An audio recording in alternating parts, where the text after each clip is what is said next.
I know this is sudden, but can you stay at my place for a month, starting next month? This utterly unexpected request came from the newly transferred female chief, who had suddenly called me in. It was more than enough to throw me into a state of confusion. This utterly unexpected request came from the newly transferred female chief, who had suddenly called me in. We're not close enough for me to be living at her place.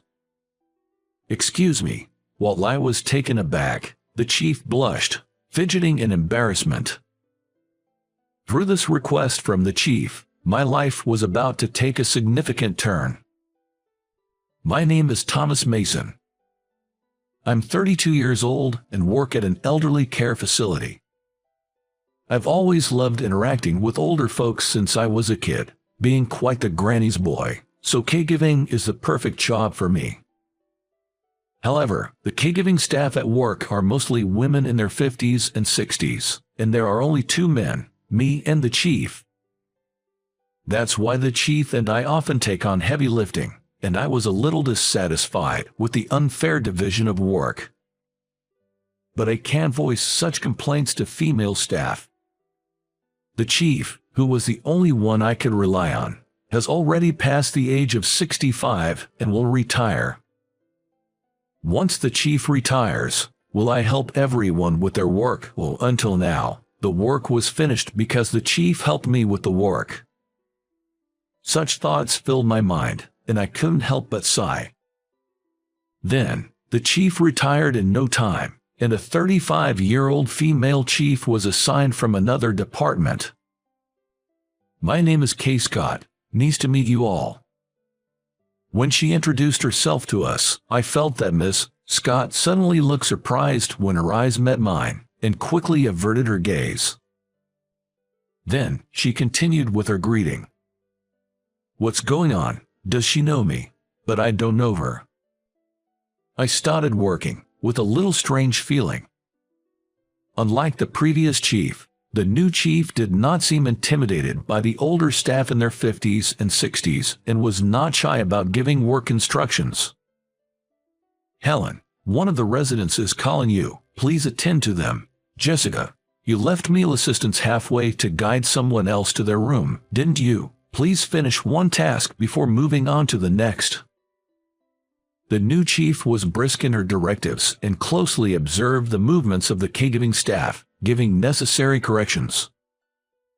There was no wasted motion in her work, and her directions and reminders were always on point. However, the Queen Bee staff, who had been there for many years, didn't like being instructed by a younger chief. She's acting high and mighty for being so young. She's getting carried away just because she's the chief. Complaints about the chief had become commonplace at work. And for some reason, the chief didn't give me any work instructions. It was as if she thought, you can handle things on your own, right, even without her saying it. Seeing this, the Queen Bee staff members started complaining about the chief again. It's weird how she only gives us instructions and doesn't say anything to Thomas. She's probably just buttering him up because he's a man. Pathetic for a chief. Whenever I was in the staff room, I could always hear people bad-mouthing the chief. I was getting wary of hearing it, so I started spending more time chatting with the residents and less time in the staff room. However, being out of the staff room meant my paperwork wasn't progressing at all. I was getting tired of feeling like I didn't have a place at work and my work was not moving forward. That's why I asked her for instructions. What should I do? Is there any work that I can handle? After saying that, I approached the chief on my own. Then, finally, the chief said to me, "All right, then do this," and started to assign tasks to me. But the tasks given to me were things like changing sheets and cleaning the floors. It was obvious that these tasks were not caregiving duties, just odd jobs. Seeing me accepting these tasks from the chief, the Queen Bee staff members started bad-mouthing the chief again behind her back. That chief, she's definitely pandering to men. Changing the work she assigns based on gender and age, she's really a wicked woman. The behind-the-back talk from the Queen Bee staff members was only increasing day by day. I started racking my brain about how I could improve the relationships at work. During such a time, I was called by the chief to the conference room. Did I do something? I couldn't think of anything. Well, it doesn't matter. Since I was called by the chief, I might as well discuss the interpersonal issues as well. As I was walking towards the conference room with various thoughts, I noticed the chief fidgeting with an unusually embarrassed look. When I asked, is there something you need from me? She just kept looking down without saying a word. While I was watching the chief with curiosity, she finally opened her mouth. I'm sorry for the sudden request, but can you stay at my place for a month next month? What? I was confused by the sudden, unexpected request from the chief. I'm going on overseas training, so, could you look after my cat for me? Saying so, the chief handed me her house keys, fidgeting with a bashful look. Ah, so that's what this is about. Although I understood, I felt a strange sense of urgency about this unexpected request from the chief. Why me? Aren't there other people you could ask? When I asked the chief that, she looked at me with a blush and said, there's no one else I can ask, that's why I'm asking you, Thomas, and gazed intently at me. Looking at the chief's embarrassed, yet serious eyes, I couldn't refuse. Well, if you're okay with me, I'll do it. As I muttered that, the chief's face lit up all at once. Really? Well, I'm counting on you next month then, she said, now, back to work, and walked out of the meeting room with a spring in her step. I could only stand there, dumbfounded, watching the cheerful figure of the chief retreat. No matter if she didn't have anyone else to ask, why me? I'm not particularly close to the chief. With those thoughts in mind, I returned to my workspace. It was strange that the chief would entrust all her personal and home matters to me, a mere employee.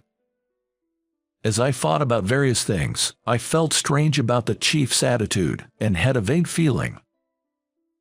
At the end of the workday, I decided I had to refuse the chief's request and stayed behind in the office.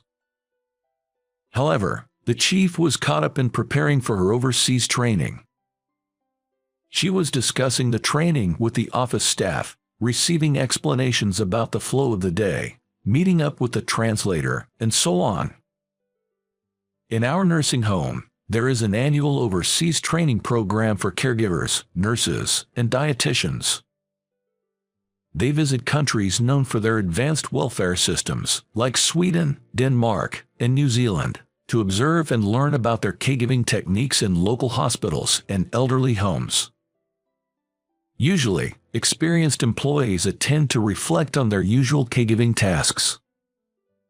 But it seems that they couldn't gather participants this year. And apparently, the caregiver who was supposed to go suddenly couldn't make it due to a family matter. It was understandable then that the chief, who had recently transferred, was suddenly set to go on overseas training next month. As the chief busied herself with preparations for the overseas training, a month passed without me being able to say a word. The spare key she had given me still remained in my bag. The day before the chief's overseas training. Is she really going tomorrow? As I stared at the key I had received from the chief and thought about various things, the chief, who was about to go on her overseas training the next day, called out to me. Could you drop by my place after work today? From tomorrow, I'll be relying on you to take care of my home daily. Upon hearing the chief's voice, I ended up having dinner at the chief's house after work that day. For some reason, although I should be visiting the chief's house for the first time, the apartment building seemed vaguely familiar. I thought about it for a while, but in the end, I couldn't remember anything, and with a feeling of unease, I entered the chief's home. As soon as I stepped into the chief's home, something black flew across in front of me. What? As I stood there in surprise, the cat, which had been on top of the cat tower until a moment ago, dashed into the depths of the room with great speed. She's incredibly shy around people. She's never let any visitors touch her. The chief explained this while putting down her bag, donning an apron, and starting to prepare dinner. Wait a minute, I've never owned a cat before. There's no way I can take care of one that's so timid. When I voiced my concerns, the chief waved me over to the kitchen and said, "Come over here." She then proceeded to teach me about the proportions and timing for preparing cat food and water. She even showed me how to clean the litter box.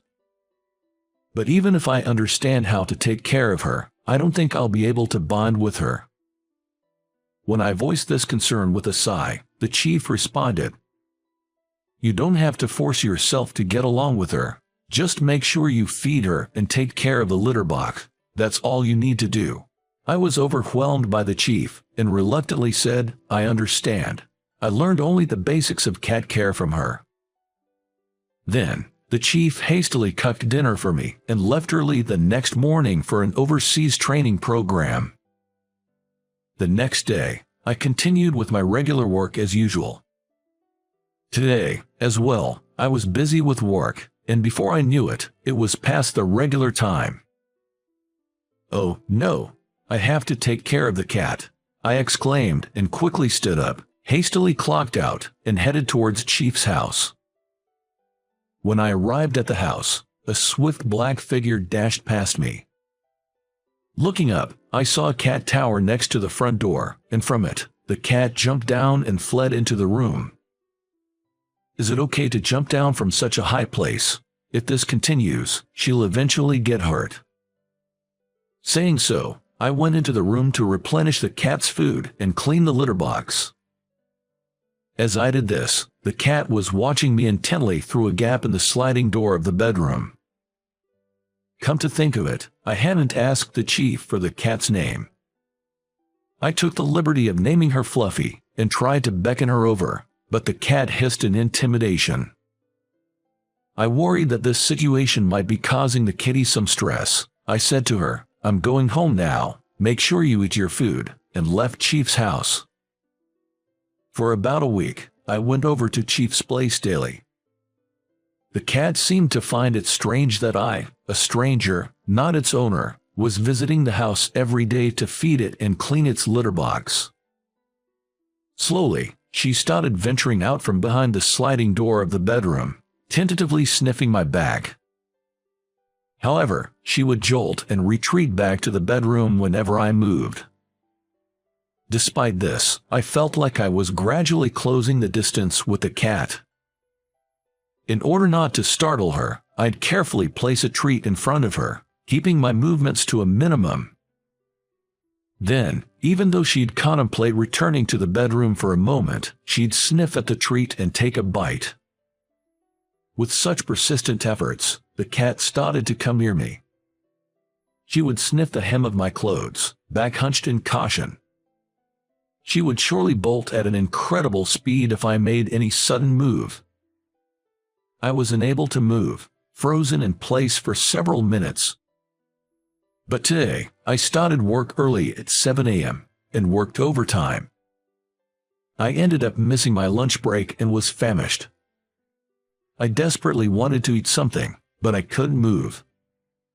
My hunger eventually won over, and I decided to move slowly. The chief had previously told me, "You can eat anything you find in the house." I got up as if in slow motion and went to the kitchen. Then, I opened the refrigerator and scanned its contents just with my eyes. For some reason, the cat did not run away, but slowly followed me, then just sat there watching me. I couldn't figure out what to eat, so I pulled out a fruit jelly that the chief had bought and placed it on the table. The cat, from under the table, looked up at me curiously as I sat there eating the fruit jelly for dinner. With all of this going on, I naturally became closer to the cat, and before I knew it, she didn't run away even when I touched her. In fact, she began to rub against me and purr. I had no idea why I was so favored, and of course, I couldn't ask the cat. I was filled with a sense of wonder, as I'd never touched a cat before. I was fascinated by how soft and comforting the cat was. Without realizing it, playing with Chief's cat had become my only source of comfort after a hard day's work. Today marks the final day of the Chief's overseas business trip. As always, I looked forward to playing with the cat and headed over to her house. Unusually, the cat was waiting for me at the entrance.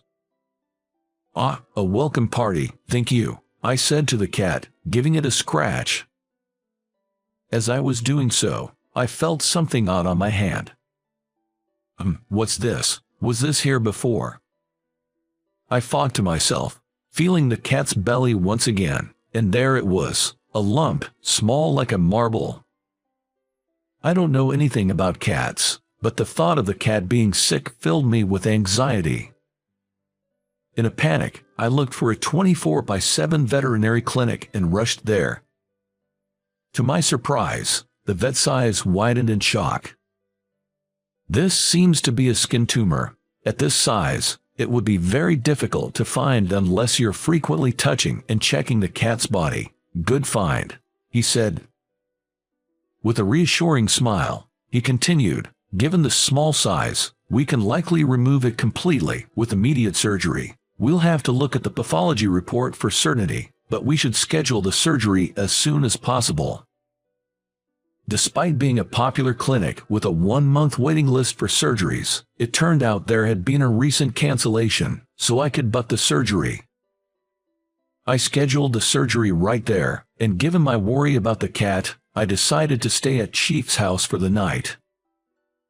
This house, it felt familiar somehow, but it wasn't a place I knew. With that thought nagging at me, I laid down on the living room couch, petting the cat until, before I knew it, I fell asleep. The following day, the Chief returned from her overseas training. "Was everything okay? Did anything happen?" The Chief rushed over to me with a worried look. "I'm fine, but..." I stammered, then told her about the cat's illness.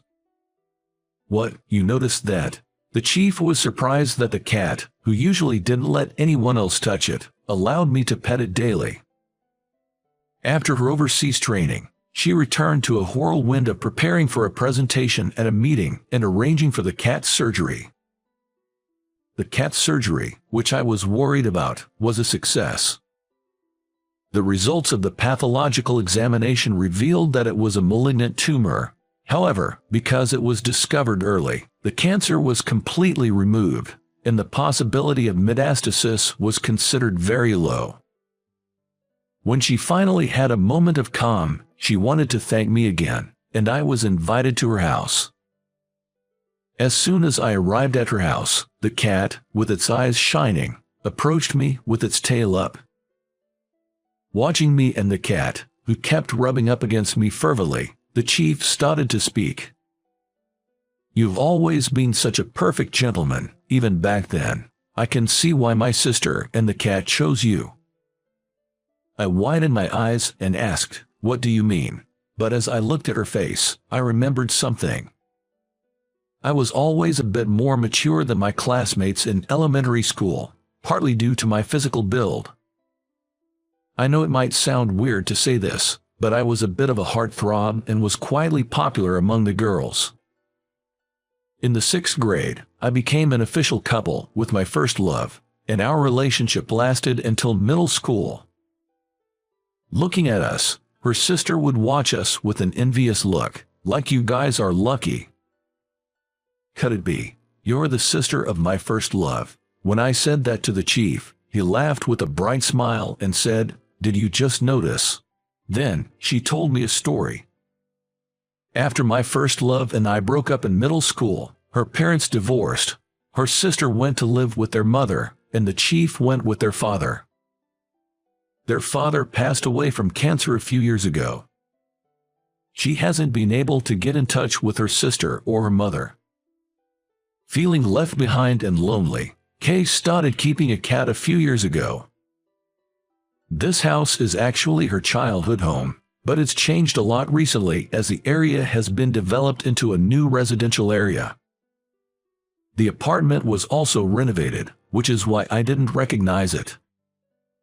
To distract herself from her loneliness, she had been putting on a brave face at work. And then, she was transferred to my apartment, and we were reunited. I secretly had a crush on you as I watched how seriously you cared about my sister. Saying that, the chief smiled shyly. Unlike when she was at work, she had a really kind and cute atmosphere. I felt an electric shock course through me, blindsided by this unexpected revelation of our past connection. From that moment, I found myself frequently visiting her house to see the cat. You've done so much for the cat. It's gotten much better thanks to you. I can't thank you enough. She'd repeatedly expressed her gratitude, to which I replied that I wanted something in return. When she asked what I wanted, without missing a beat, I pointed towards the entrance hall and said, "I'll take that." She looked confused until I held up the spare keys to her house. This is what I meant. Understanding dawned on her and her cheeks flushed a sweet pink. She was so cute that I hugged her. From that day on, our relationship officially started. "Just keep it quiet at work, okay?" she asked shyly. I noticed a softening in her personality since we started dating. Hasn't the chief been particularly nice to us lately? Maybe something good happened. Has she got a boyfriend now? As I watched her laugh off the remarks from the Queen Bee staff, I felt a sense of relief and couldn't help but smirk. I hope you enjoyed the story. Subscribing to the channel can be a great motivation for us. See you in the next video.